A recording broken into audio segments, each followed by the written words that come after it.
You made the first move. Yes, I did. In today's world, I'm sure some people are going to watch this and be like, I beg, she's a saint or she's a pick me.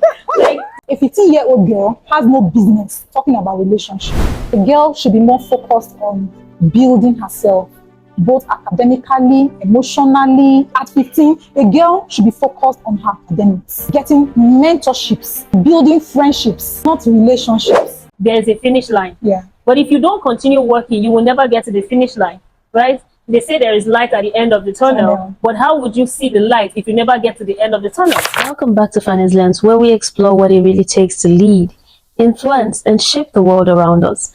Every episode is packed with real stories, insights, experiences, and practical exercises on how to grow into a world-class leader. Let's dive in. You're the first guest that I'm having on this podcast. I feel really honored that you agreed to do this. Welcome. Thank you. Someone watching now that doesn't know you, can you introduce yourself to them? My name is Lillian Okafor. I'm the Executive Director for Easy Heights Investment Limited. I'm a wife, I'm a mother, and a businesswoman. Amazing. I like that. I know that you're trying to be humble about these things. So how long have you been married? Well, I've been married for 14 years. I'll be 14 years in marriage this year. Okay. By June, I'll be 14 years. What would you say is the biggest lesson that marriage has taught you? Patience.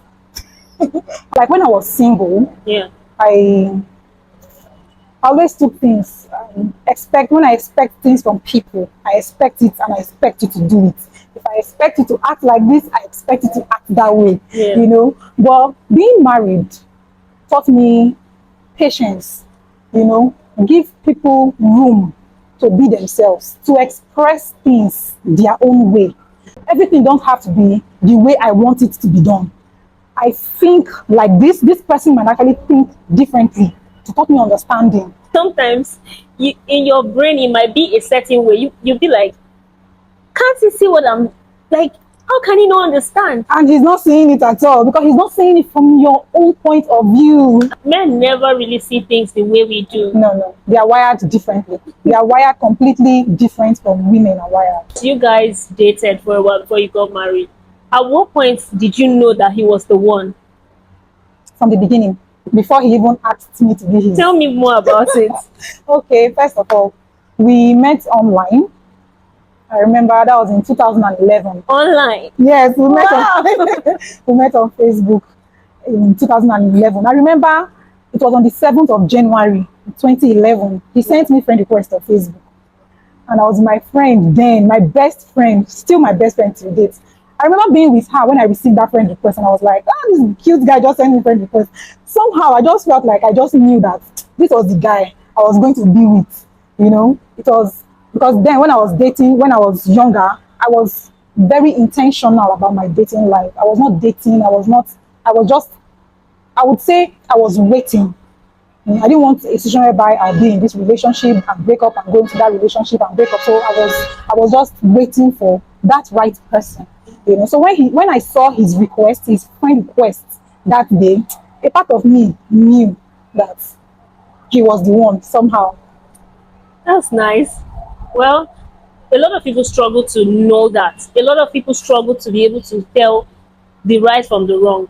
And most times, I've seen that ladies tend to now follow the one that their feelings at that point in time. So how do you know, like if a girl is watching this right now and then she's asking, well, what is that thing I'm going to see in this man that will make me know that he's the one? It depends on you as the girl. It depends on the individual. You know, at that time, there were things I wanted in somebody. At the time, I was still a student and I knew for sure I shouldn't be dating somebody in my school.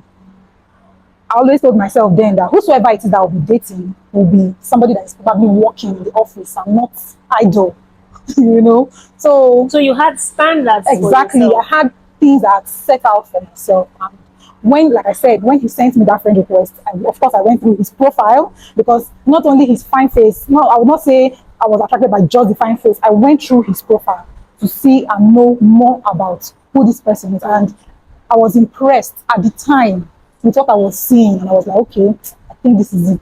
So how did that even transcend from online to now? You guys having your first outing. Okay, I was actually the one who reached out to him via Facebook Messenger.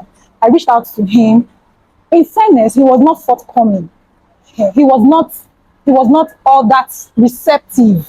You know, I reached out to him the first day. He was just. I was like, "Hello," and he's like, "Hi, how you doing?" "I'm fine," and that was just it. I locked up. I said, "Okay, no problem." The second day or the second time, let me say second time, I reached out to him again. It was the same hi, hello. And the third time, I'm like, "What's wrong with you? I've been chatting with you and you're not forthcoming. What's up?" And he goes, "It's because I'm busy. I'm at work. I'm busy and all that. Don't worry. When I'm chance, I would chat. I would say hello to you." I said, "Okay, no problem." So after some time, he chatted with me. He chatted me. He asked, "What's your name? How are you doing?" Trying to know me more. At the time, I was a student, so it was like, "Okay, what level?"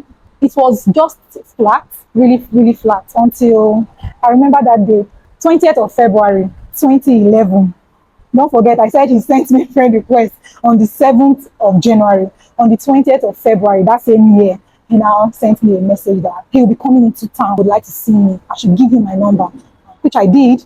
And that was how he came in, we met, and that's how we met for the first time. So what I'm getting here is you made the first move. Yes, I did. That's amazing, because in today's world, I'm sure some people are going to watch this and be like, I beg, she's a saint or she's a pick me. Like, but guess what? Tell them how many years you've been in that marriage now. Like I said, 14 years. 14 good years. Yes. And it's been amazing.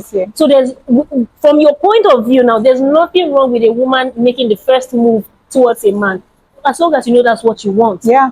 There's nothing Because wrong in it. I see these debates both on Twitter, on different socials, where they say, ladies say, I can't go to a man. Yes, I understand that people have preferences. But it's if you are someone who believe in going to talk to a man first, that is completely okay. We can see it here. This is the results of it. And then also, another thing I picked from there is that it's social media that you guys met. Yes, we met. So there are still good guys there. Yes, of course. There are still good ladies there. And then this is 14 years after. She has beautiful children. Amazing relationship. Yeah.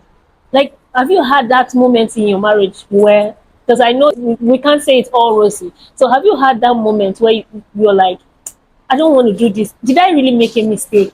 Tell us about it. And then how did you call yourself back to order? How did things fall in place again?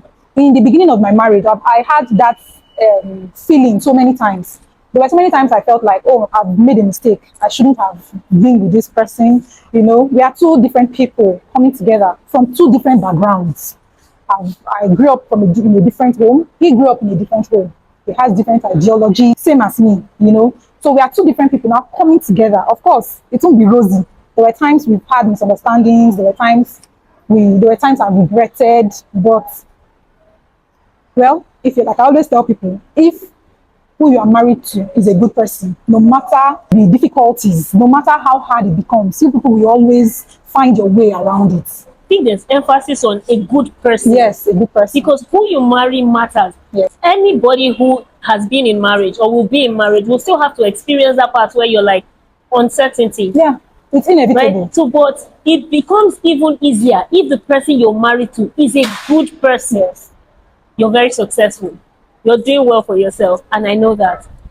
You work in finance, you have other businesses, you have things going on for you.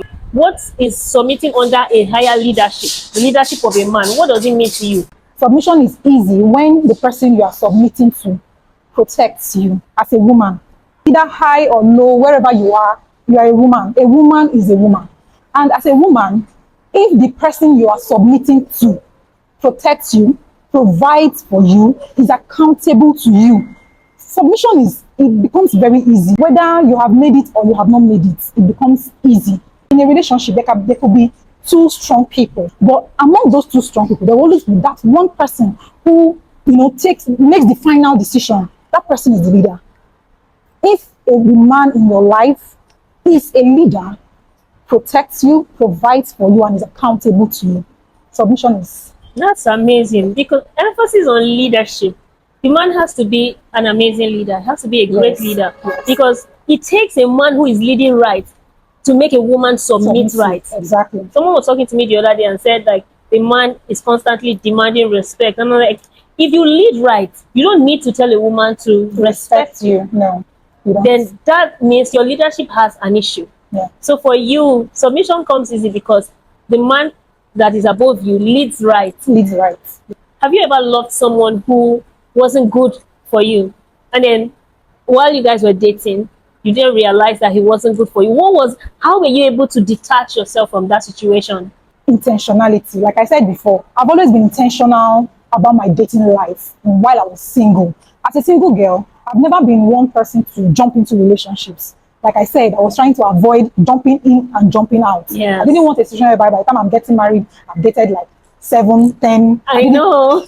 I didn't want to be that person. So I was very intentional with who I date and why I'm dating the person. So to that your question now, I would say no. I've never really found myself in a situation whereby I'm dating somebody and I know this person is not the right person.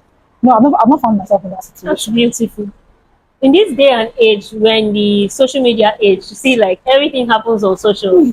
So, do you think that social media has brought more harm and damage to relationships than good?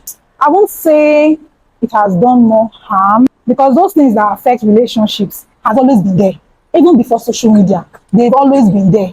But what I would say is social media has made people to become more aware about these things that affect relationships. So I will not say social media is bad or has So, it's kind of like social media gave it a voice. kind of blew it out of proportion, making everybody know that these things exist. Another thing social media has done to relationship is most times you find yourself scrolling through Facebook, TikTok, and you see somebody exhibiting their relationships online, and you find yourself secretly comparing. So I would say it has also brought comparison. Yeah. So you find yourself comparing, oh, how I wish my man can do this, and how I wish my man can do that. But social media is not real. These people putting out these things on social media are putting out what they want you to see, are putting out what they want you to know about them. Most of them, their lives are not as rosy as they portray online. You know, this is going to people that always want to compare their own relationships offline to what they see online. Comparison is a tip of joy. Should a woman submit to a man who she earns more than? If a woman choose to date a man or marry a man who she earns more than, that man deserves her submission. Even if he was earning more than you initially and you were submitting to him when he was earning more. Now that he's not earning as much as he was before, it shouldn't change your submission. After all, the fact that he's not earning as much as he was earning before doesn't make him not your man. If he was your man when he was earning well, now that he's not earning, he's still your man, he still remains your man, then he deserves your submission. Should a woman choose a man because of money or because of love? Money for me has never been a good criteria to choose a man or anybody at all or your partner. Money should never ever. Why I say so is because if you choose somebody, you choose to be with a man because of what he has. What happens when he loses those things? You marry a man because he has money, he has cars, he has this, he has that. Then you get married and something happens and he loses those things. What then happens?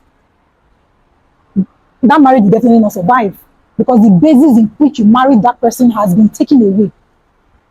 So for me, I feel it's better. Like I've always advocated that you get married for love, yeah? Not just love though, but since that was what you asked, you get married for love. I always believe that you can build with your partner. When you meet somebody, the person is not all that financially stable, that should not be your criteria. If you are coming in with the mind that you want to build with the person, do you understand? A woman who has this mindset that he has money, I'm going to marry him. I don't feel she's coming in with the intention to build.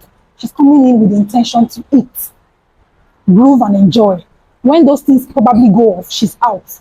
But a woman who comes in with the intention to build will probably stick with the man even when things go south. Yeah. You still find her there. Why? Because she didn't come here to eat. Yeah. She came here to work. She came here to build. Yeah. She came here to achieve, to acquire, to build with her man.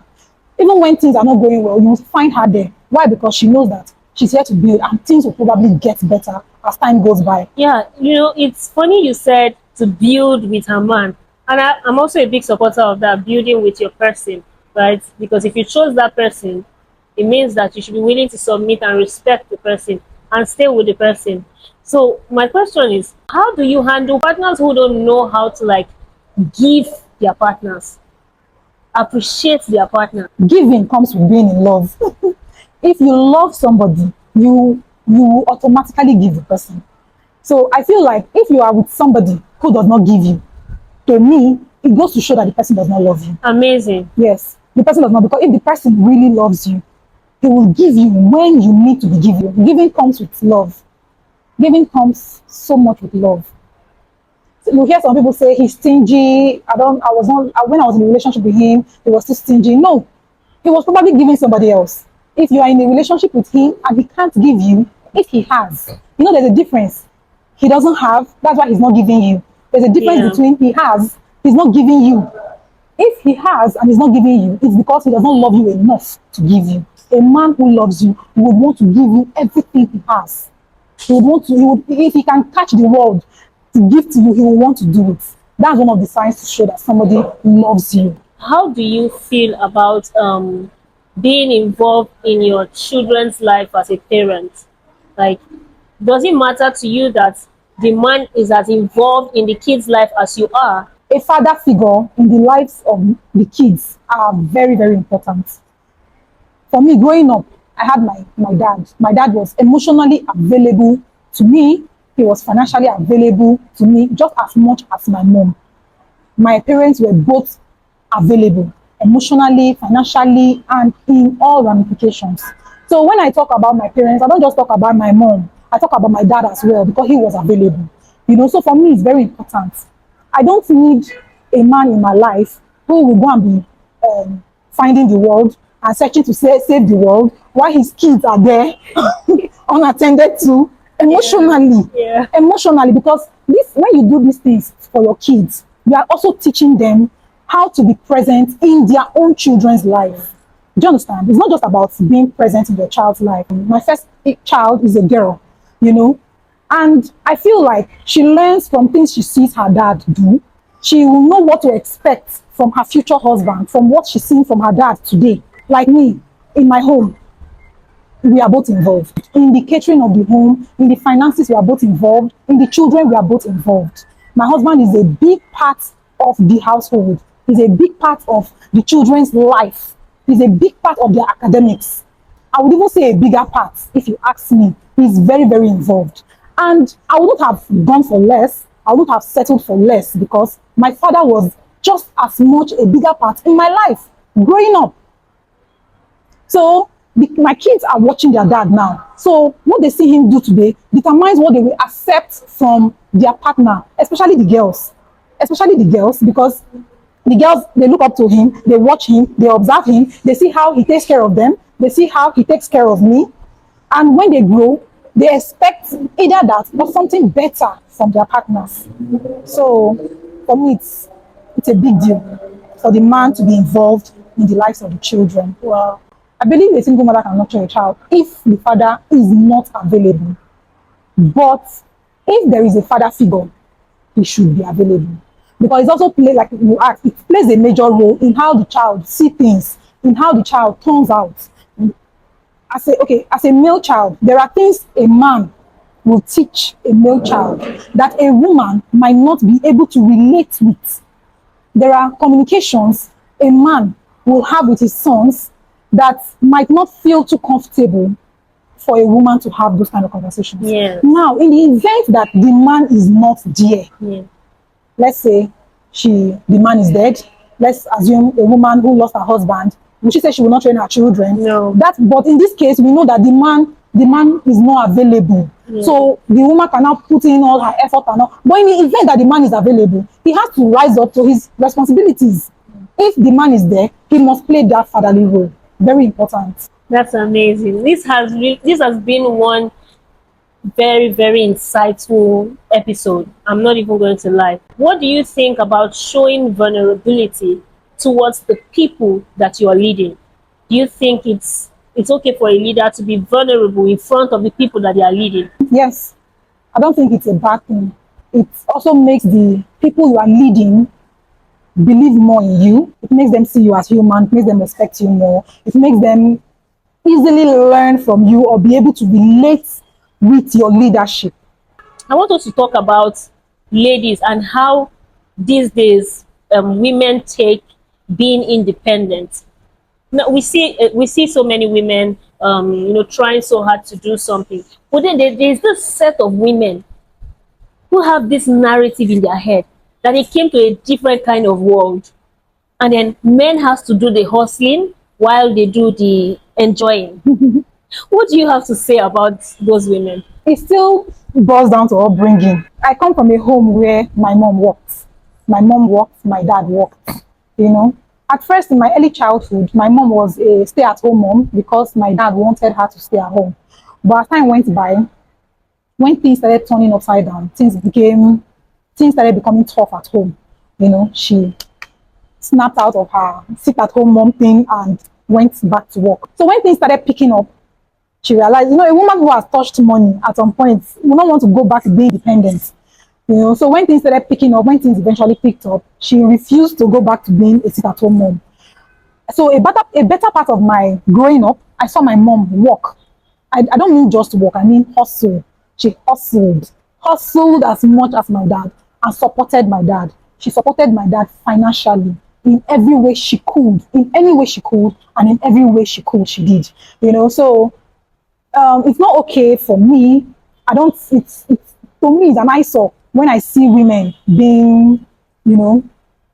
I'm not saying being a sit-at-home mom is bad, because sometimes circumstances might determine a woman to having to sit at home or go to work. So I'm not saying it's bad, but if you can make something for yourself, please do.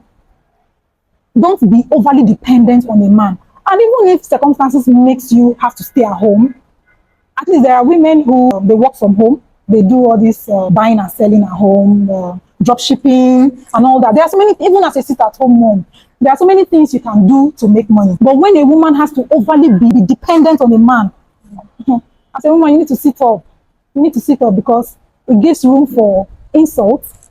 A man who has to provide everything for you will not respect you. That's how I see it. A man is more likely, or your partner, not even necessarily a man here or a woman, because today we have a lot of sit-at-home men, sit-at-home husbands.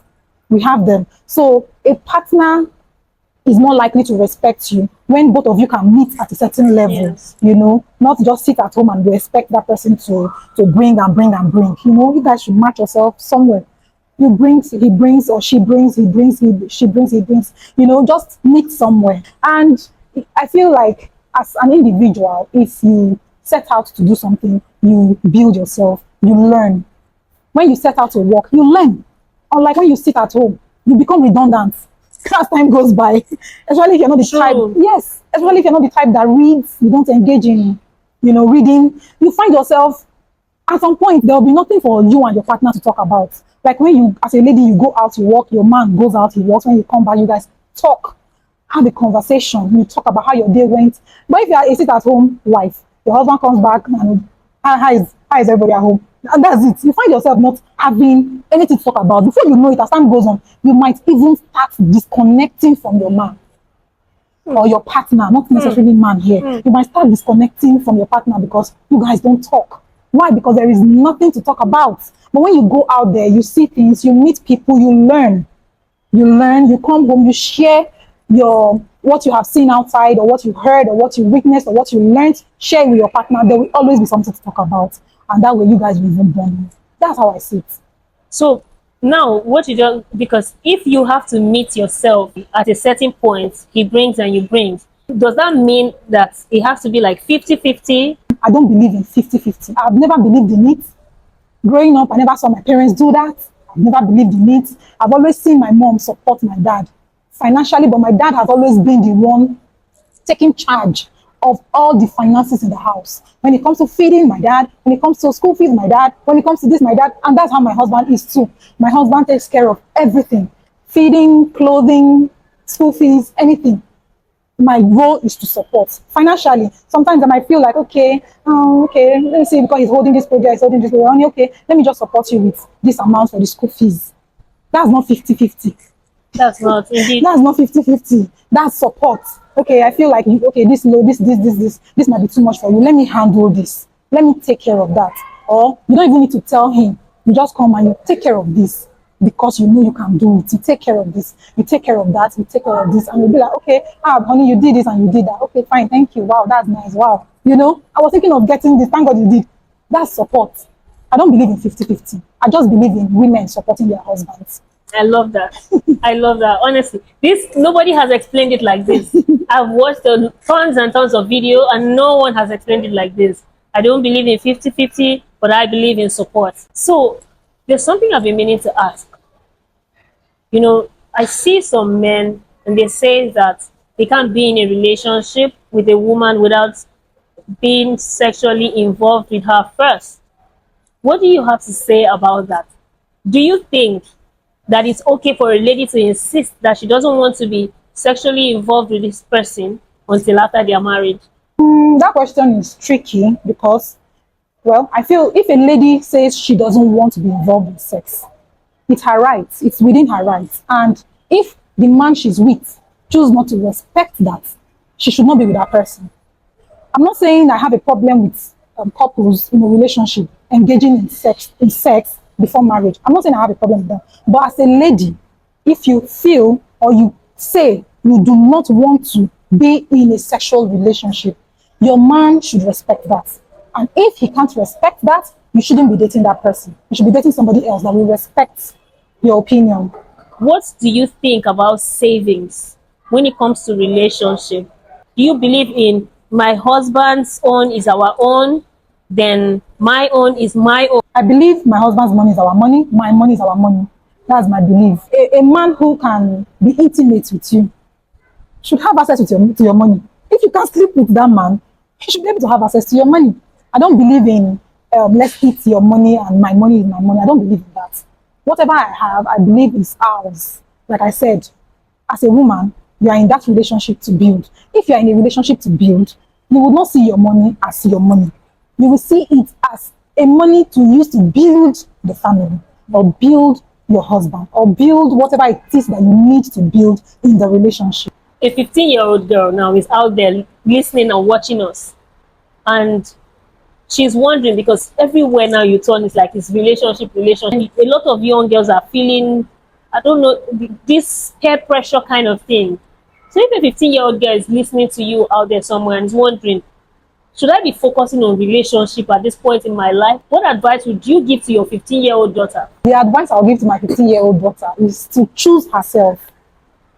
Always choose herself. At 15 years, a girl should be more focused on building herself, both academically, emotionally, and otherwise. I'm of the opinion that a 15-year-old girl has no business talking about relationship. During our time, at 15, we didn't even know what boyfriend was in the first place. It's nowadays that I'm seeing that. You will see a girl of 13 talking of boyfriend, 14 talking of boyfriend. Some girls, 15, 16, their parents are even aware they are in a relationship. No. These are things that started happening as time went by. It was not like that during our time. At 15, a girl should be focused on her academics. A girl should be focused on building herself. A girl should be focused on getting mentorships. She should be building friendships and not relationships. That's really amazing. So you heard it. You're a 15-year-old, you're a 14-year-old, you're 16. I think even if you're 20, choose yourself first. What you do with your life matters. No man can actually feel you as much as you will feel yourself. If you're struggling with loneliness, you're struggling with anxiety, pressure, it's not a man that will change it for you. You know what will happen when you break up with that man? You will go back to where you used to be. If you are suffering from depression, you go back to depression, right? Then until you find another man, then you will move to that one. It doesn't disappear until you deal with it personally. You mentioned loneliness. At 15, a girl has no business with being lonely. I know, 15, right? No. She shouldn't even know what being lonely feels like. At 15, go and read your book. Read. I'm trying to pass your wire. Enter the university. You have no business talking about being lonely or not lonely or man or all that. The appropriate age for a woman to talk about being in a relationship should be anything from 20. That time you are emotionally matured to handle those things that comes with being in a relationship. from 2021, but from 15, you have no business being or talking about being in a relationship. I love that. This has been a wonderful episode. So before we round up this episode, I'd like you to say something to someone out there that's watching now and wondering like, okay, I'm at my lowest right now. I don't even have a man, I don't even have a job, I don't even have anything. Like I'm where I am right now. I don't even know what to do next. What advice would you give to them? Keep believing and keep working. Keep doing that thing you're doing to change your story. No condition is permanent. I don't know if I've told you how it was for us when we first came, relocated to Asaba. My husband got a government job, which he later lost even before he started. So at the time we relocated, my husband was out of job. And he left his job in Lagos because he got that government job. By the time he came down to Delta State to start the job, he lost the job because they said government was some set of people that had started work between so year and so year were asked to stop. So he was affected even before he started. At that time, it looked like we were in our lowest. We didn't have anything. We didn't have anything to our names, but we kept believing.